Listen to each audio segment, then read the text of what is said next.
ভোলার চরপেশনের গরম খবর, এইমাত্র পরীক্ষার খাতা লিখতে গিয়ে ধরা খেলেন এক মাদ্রাসা শিক্ষক। দেওয়া হয়েছে অর্থদণ্ড, করা হয়েছে বহিষ্কার, নেওয়া হয়েছে বিভাগীয় ব্যবস্থা। মাদ্রাসার পরীক্ষার কেন্দ্রের দায়িত্বে থাকা সহসুপার হাবিবুর রহমান মাহবুব পরীক্ষার খাতায় লিখে দেওয়ার অভিযোগে 1 মাসের কারাদণ্ড কমিয়ে 30,000 টাকা জরিমানা এবং পরীক্ষার হল থেকে বহিষ্কার করা হয়েছে।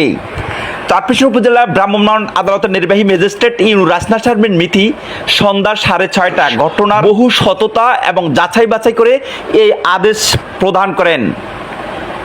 মঙ্গলবার চরপেশন কারামতিয়া কামিল মাদ্রাসা কেন্দ্রের 8 নম্বর কক্ষে তার নিকটস্থ পরীক্ষার্থীকে সহযোগিতা করার সময় ভিজিলেন্স টিমের সদস্যরা তাকে হাতে নাতে ধরে পেলেন। সূত্রে জানা গেছে, মঙ্গলবার মাদ্রাসার কেন্দ্রে আরবি প্রথম পত্র পরীক্ষা চলেই। মাদ্রাসা কেন্দ্রের দায়িত্বে থাকা দক্ষিণ পেশন কালিয়াকান্দি কাদরিয়া দাখিল মাদ্রাসার সহসুপার মাওলানা হাবিবুল্লাহ মাহবুব মাদ্রাসা ছাত্রের খাতায় লিখে সহযোগিতা করার দায়ে এই ঘটনার সূত্রপাত। উপজেলার নির্বাহী ম্যাজিস্ট্রেট রাসনা শারমিন মিথি বলেন, পাবলিক পরীক্ষা কেন্দ্রে পরীক্ষার খাতায় লিখে দেওয়ার সময় ভিজিলেন্স টিম সদস্য দেখতে পায়।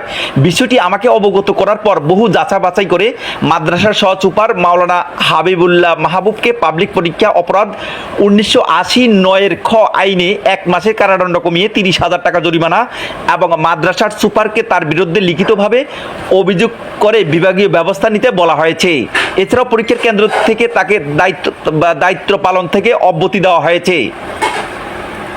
কারামতিয়া কামিল মাদ্রাসার অধ্যক্ষ এবং কেন্দ্র সচিব মাওলানা নুরুল আমিন বলেন, কোনো অপরাধীর ছাড় নেই। মাহবুব মাওলানা কারাদণ্ড কমিয়ে জরিমানা করা হয়েছে।